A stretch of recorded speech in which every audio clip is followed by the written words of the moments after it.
welcome to the JCPS MTSS training on the Feedback Toolkit with a focus on the high-yield practice feedback as a result of engagement.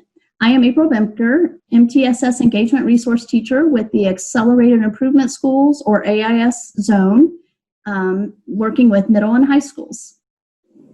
Hi, I'm Carolyn Fleener. I am also with MTSS Engagement and AIS schools. I work with elementary zones 1 and 3. Hi, I'm Dominique Dobson, and I am also an MTSS Engagement Resource Teacher, and I am working with AIS Zone 2 elementary schools. If you need to contact us, our email addresses are listed on this title slide. This concept map provides a visual of the departments within MTSS. One department is MTSS Academic. The MTSS Academic Department supports schools by ensuring teachers are providing all students with academic support that includes differentiation, personalization, and enrichment activities that are guided by the Universal Design for Learning principles, focusing on Tier 2 and Tier 3 interventions and support. Another department is MTSS Behavior. The MTSS Behavior Department supports schools in implementing school-wide behavior systems and frameworks. The two frameworks used by JCPS are Positive Behavior Interventions and Supports, PBIS, and the Behavior Support System Model, which is in alignment of the PBIS and restorative practices. In addition, the team supports school personnel in understanding and utilizing classroom management strategies. Our department is MTSS Engagement. The goal of the MTSS Engagement Department is to increase student achievement by equipping teachers with high-yield pedagogical practices to maximize student engagement. 6 MTSS toolkits were created to provide resources for Tier 1 instructional practices to increase student engagement, reduce student behavior, and to decrease disproportionality. The point of contact for each department is located and linked in the concept map. Here are the 6 MTSS toolkits. By clicking the toolkit image, you will access the MTSS department webpage in each toolkit. Now that you are more familiar with our department and our toolkits, let's talk about feedback, one of the biggest influences on student achievement. What is feedback? It is information provided by an agent about aspects of one's performance or one's understanding. The agent providing the feedback can take many different forms. It can be a teacher, a student, a parent, a coach, a book, or even one's own experience. Furthermore, research shows that the most powerful form of feedback is from the students to the teacher about their impact on the students. As mentioned earlier, our training focus for today is on the high-yield practice feedback as a result of engagement. The success criteria, or how a teacher might demonstrate successful implementation of this practice, is by delivering frequent feedback that is specific to a student's action, skill in relation to learning. To elaborate on the definition of feedback as a result of engagement, it refers to a teacher's indication to a student whether a behavior or action or skill was demonstrated correctly, which is the basis of the success criteria we just discussed on the previous slide. Feedback can be simple or complex. We will see some examples in just a little bit. Today, in this session, we will learn about the different perspectives of feedback and how to use a variety of classroom and online tools to provide effective feedback from the teacher to the student and from the student to the teacher. Feedback of any form should address one of the 3 following questions. Where am I going? How am I going? And where to next? Most students overwhelmingly want feedback addressing the 3rd question. They want to know where to go to next. So we are getting ready to watch a video where John Hattie, who's a researcher and author of many books, including Visible Learning, he's going to discuss feedback. And as you're watching, reflect on how you address these 3 questions in your instruction.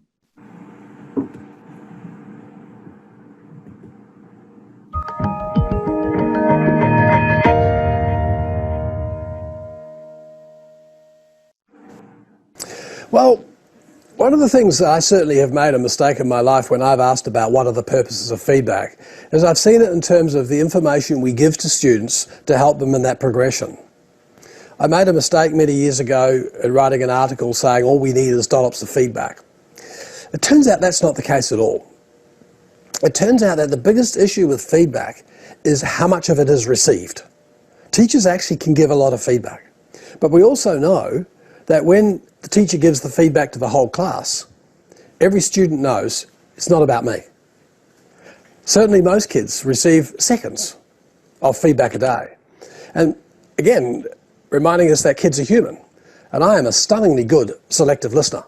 They also are very good selective listeners. And so one of the things we really wanted to focus on is pausing and asking the students, what did you understand when I said this, when I gave you this kind of feedback? What's your interpretation? And so the first thing we want to worry about very much is what feedback is received by the student. Do they get that feedback correct? Do they get it and they use it? Like we know, for example, at university students, of all the things they do in rating our courses, they rate us usually pretty high, they're quite generous, except for feedback. And the mistake many institutions do is they then ask how you increase the feedback. Wrong answer. The right answer is how do you increase, from the student's perspective, feedback about where to next, and how do you understand how they're interpreting the feedback, because you could write another 10 pages, it may not be received. And so very much the feedback notion and the purposes of feedback is to help the student interpret.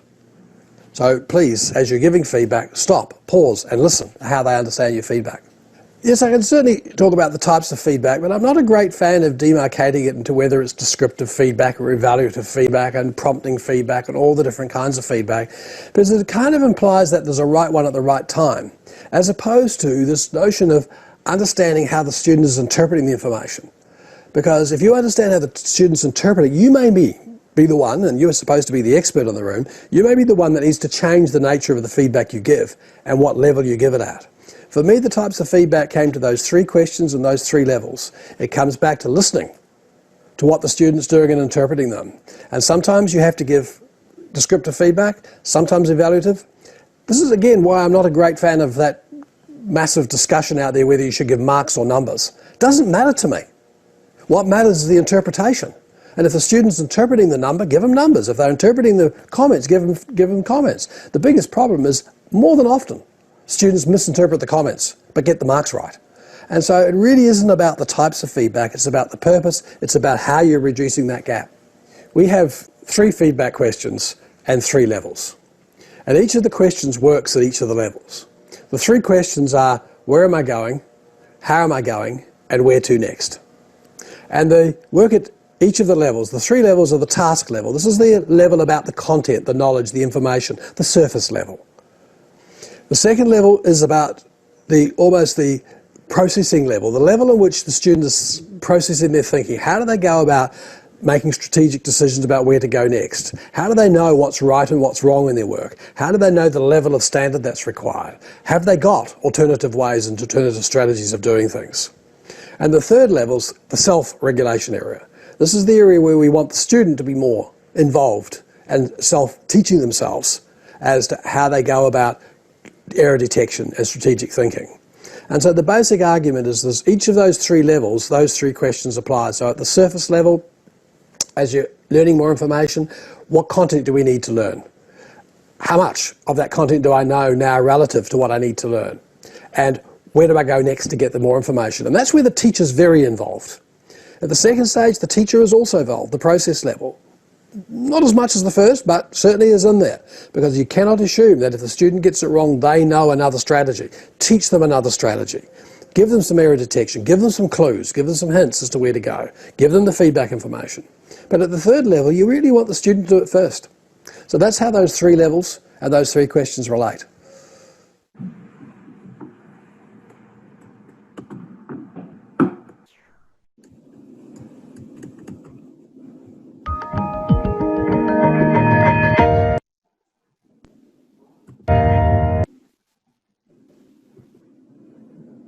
So some key takeaways from our video, besides the 3 questions we mentioned earlier, is to think about how students receive the feedback, meaning are they receptive to the feedback that we're giving? and that they interpret the feedback as it is intended, which means there needs to be a back and forth between the teacher and the student to ensure clarity. So now we're going to go in depth with the 3 questions and the 3 perspectives of feedback. We have feed up, which is telling the students where they're going. It sets the purpose. We have feedback, which tells the students how they're doing and where they are along in the learning continuum.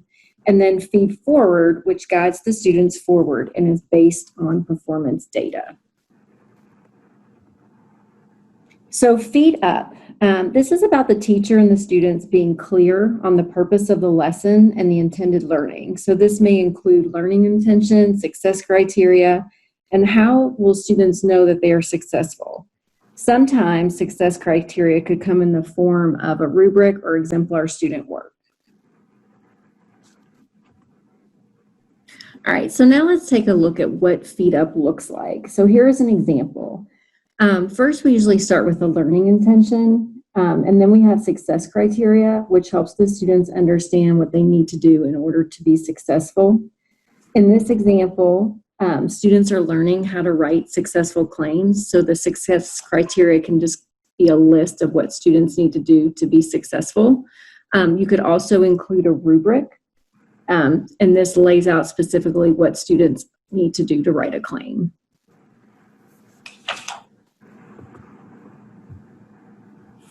Another example of what feed up could look like is using models for student work and providing students with critique lessons. This can be a powerful tool in the classroom as well as in the virtual world.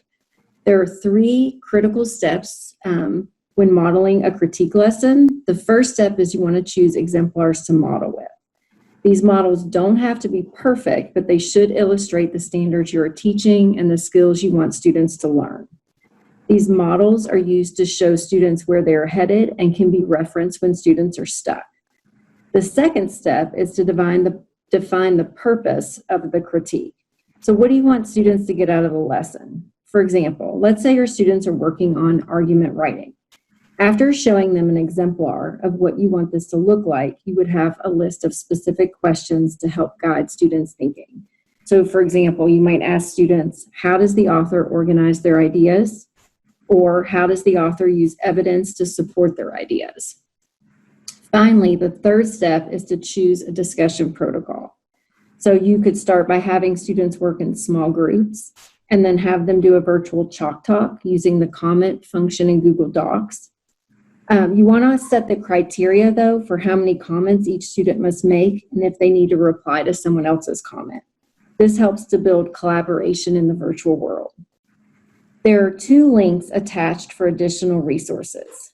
For example, if you click on the critique lesson, it'll take you to, it's known as the EL website, which will provide you with more resources on how to conduct a critique lesson virtually. And if you click on the Tools tab, this will take you to a variety of resources that are helpful in planning discussions in the virtual world. So then we have feedback and feed forward. Feedback helps students to understand how they're doing and where they fall along the progression. So for example, if you provided students with a rubric, you can then provide them with feedback of where they are on this rubric. Feed forward builds on the feedback to help students know where to go next. So once students know where they are, what do they need to do to move to the next level? There are some important characteristics to think about when providing students with feedback and feed forward. First, you want to make sure it's timely. The sooner the better. And we're going to look at some tools later in this presentation that will assist you in giving timely feedback. Next, we have making sure that feedback is specific. So for example, instead of saying nice job or you need more, what specifically can you tell the student that's going to move them forward? Feedback should be specific and actionable. It helps the student progress towards your learning intentions. So for example, if the learning intention was to write an effective claim, what feedback could I give this student to help move them forward? This is also where your success criteria can be helpful. So for example, the list of success criteria, which of those components does the student include and which do they need to work on. And then finally, feedback needs to be collaborative. Learning is a partnership between the teacher and the student. So on this slide, we have examples of feedback that is not effective and effective. So providing students with just a score or saying you need more details is not specific enough to help move the students' work forward. Feedback needs to be specific. In the first example, under effective feedback, the feedback provided lets the students know that they understand the task and what their next steps should be to elaborate about the products produced in the equation.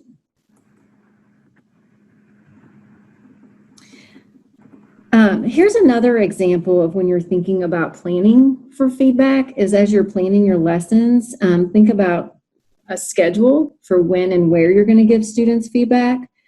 So here's an example of where the teacher has intentionally thought about where in the lesson that she's going to give students feedback. Notice at the beginning of the lesson, we always want to start with feet up because this is what lays the foundation for what's expected and what quality work looks like. So for example, this would be introducing new content, sharing success criteria, or maybe providing students in a critique lesson. Then after students have had the opportunity to practice, then students could either work in groups, provide each other with feedback, or the teacher could provide the students with feedback. And notice that this is still in the middle of instruction. We're not waiting until the end. Students can now take this feedback and apply it to their learning. All right, so now that we've discussed the different perspectives of feedback, let's take a moment to think about the ways to successfully incorporate feedback in your classroom. So we've provided a list of some of them. There might be others on your list depending on your students. So look at the list and take about 30 seconds to reflect on your own. Think about one item on the list that you already do well, and maybe one item that you plan to give more focus. I'll set a timer for 30 seconds.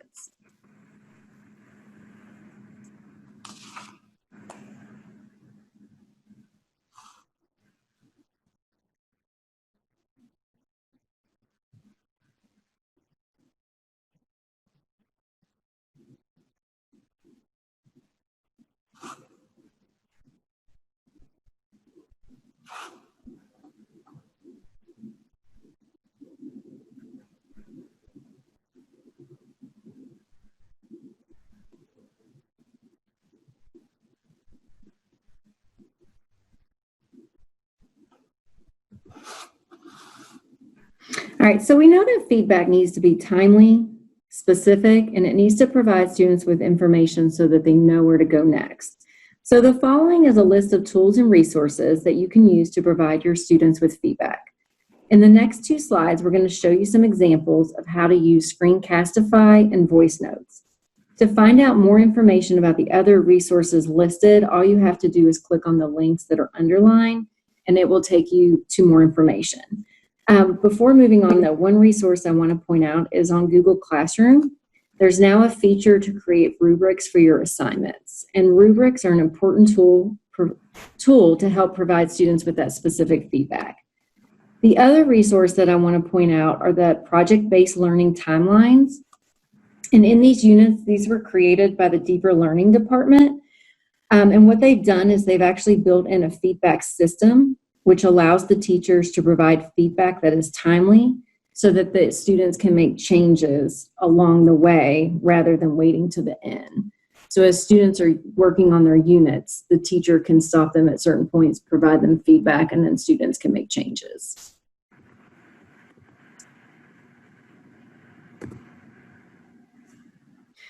One really valuable tool for providing students with feedback, especially in our virtual world, is screencastify. And this tool will allow you to provide your students with recorded feedback. You can include a video of yourself or just your voice. Research shows that audio feedback is better understood and better received as compared to written feedback. So audio feedback can be more effective in many cases. Another example is just written feedback may not always convey your tone or nuances, which can be important to understanding the feedback that you're trying to give. Screencastify or other video recording tools are great to use with Google Docs and slides. So here's an example of a student that their assignment was to write a claim. And so the student wrote a claim and they turned it in on a Google Doc. And then the teacher uses Screencastify to provide the student with feedback. So all the teacher has to do is click the record button, provide the students with effective feedback. So we're going to listen to this recording, but think about how the feedback is specific, actionable, and tied to the success criteria for this lesson. The claim you included is focused on the topic and is specific. You included not only that you're going to be talking about violence in video games, but also the effect that it has specifically on children. However, I want you to think about, could you maybe try to include an opposing viewpoint in your claim? This will let your audience know that you have thought about all sides of the argument, and it'll make your claim even stronger. What do you think? The claim you included.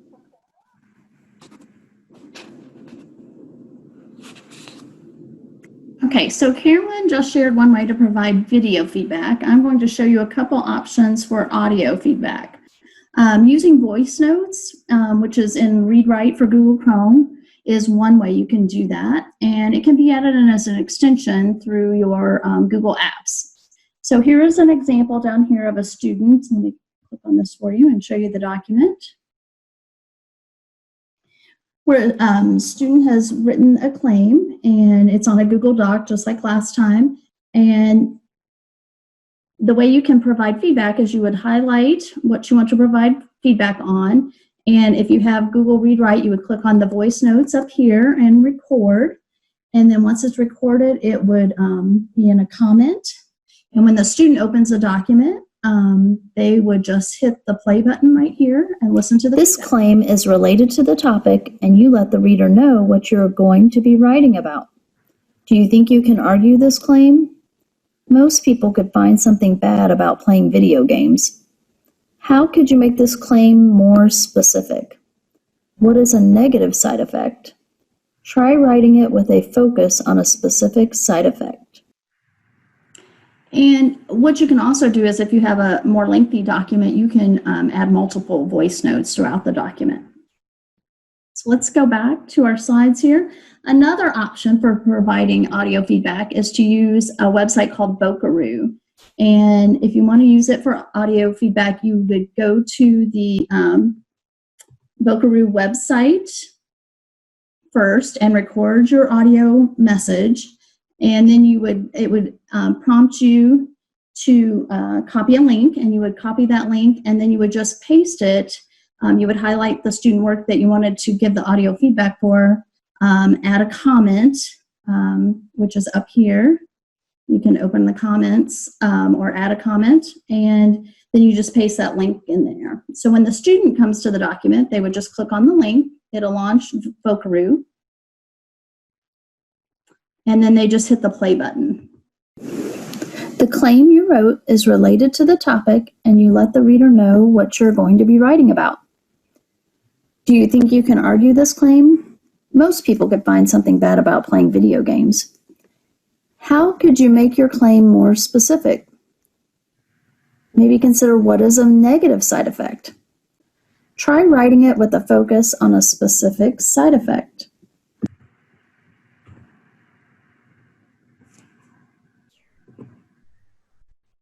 Okay, on this particular slide, we just included some videos that show various ways to provide feedback utilizing Google Classroom. And in some cases, it's using other Google applications. The first video includes grading with a rubric in Google Classroom that Carolyn mentioned earlier.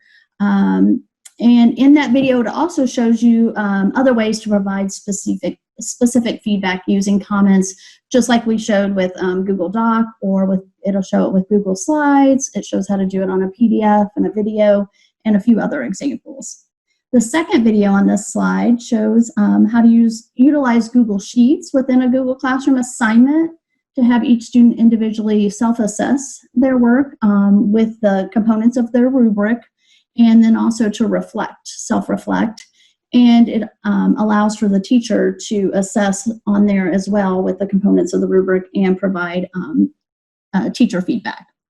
The third example here, the third video, shows one way that you can incorporate peer-to-peer feedback within Google Classroom. And this particular example includes peer feedback on book talk videos, but it could be used in other ways to offer peer-to-peer feedback on other assignments. The way they do that is they use the Ask a Question feature that Carolyn also mentioned earlier. And if you're interested in that, you can watch that. Another way to do peer-to-peer feedback is through Google, using Google Forms as well. While we won't take time to watch these videos now, we did want to include them for those of you who would like to explore these additional avenues for providing feedback in more depth at a later time.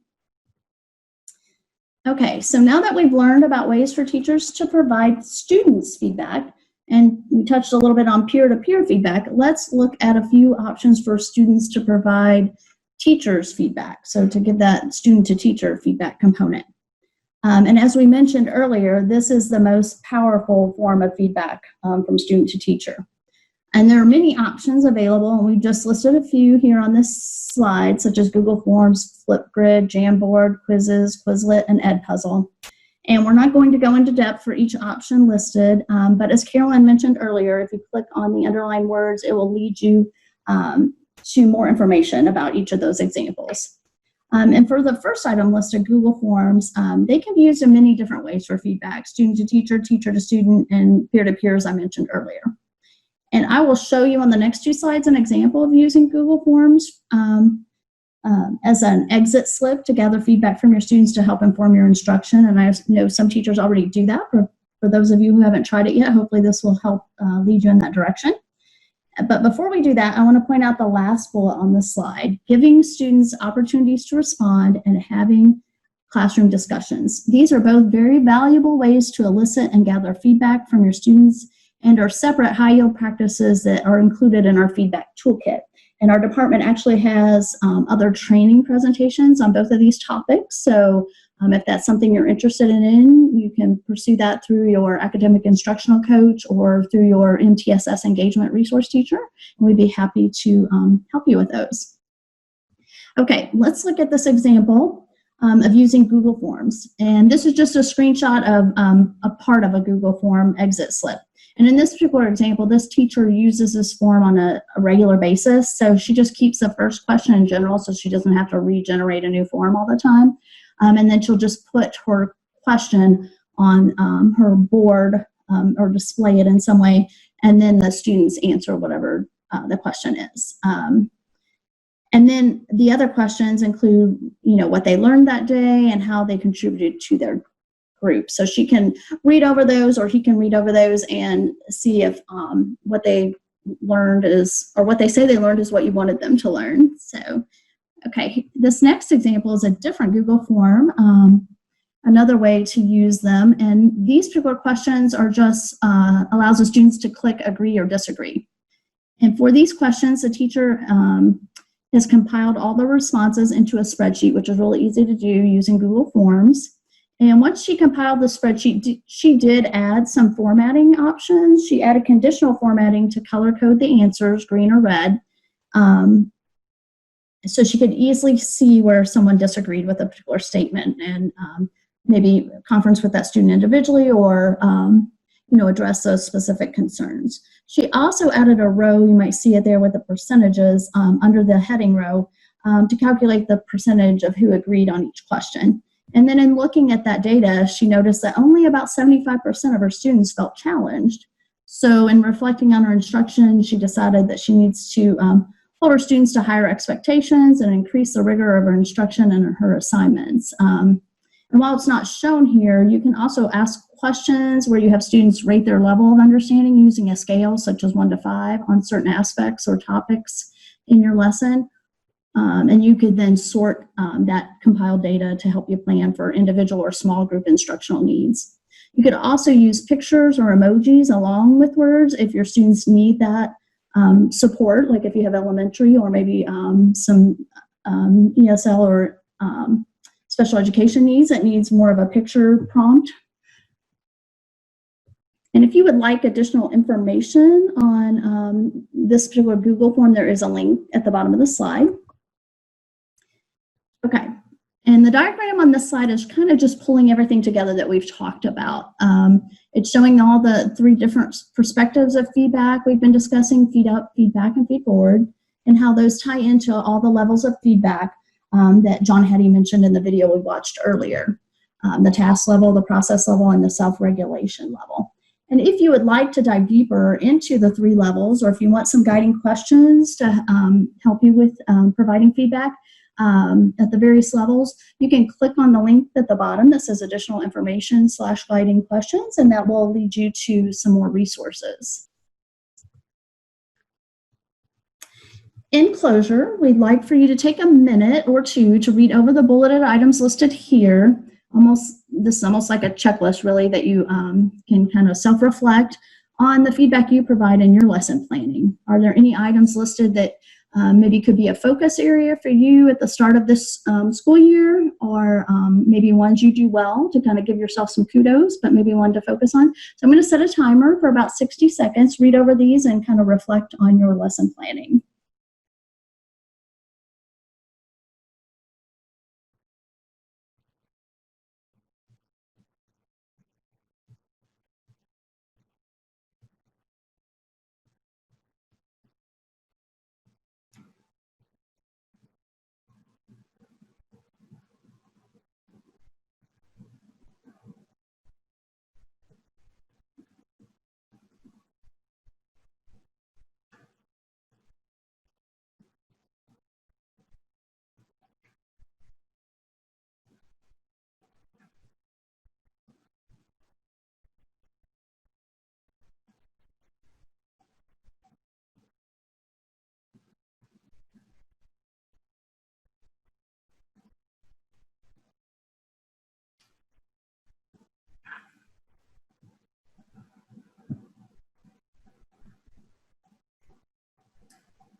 Okay, and this slide here just has some references that were used when we put together this training, and we hope we have given you some ideas to help you reflect on how to incorporate effective feedback in your classroom. And just a few key takeaways: providing timely and effective feedback and making sure that feedback is understood by your students. Make sure those students understand that feedback and know how to act upon it are all essential to helping students move forward in their learning.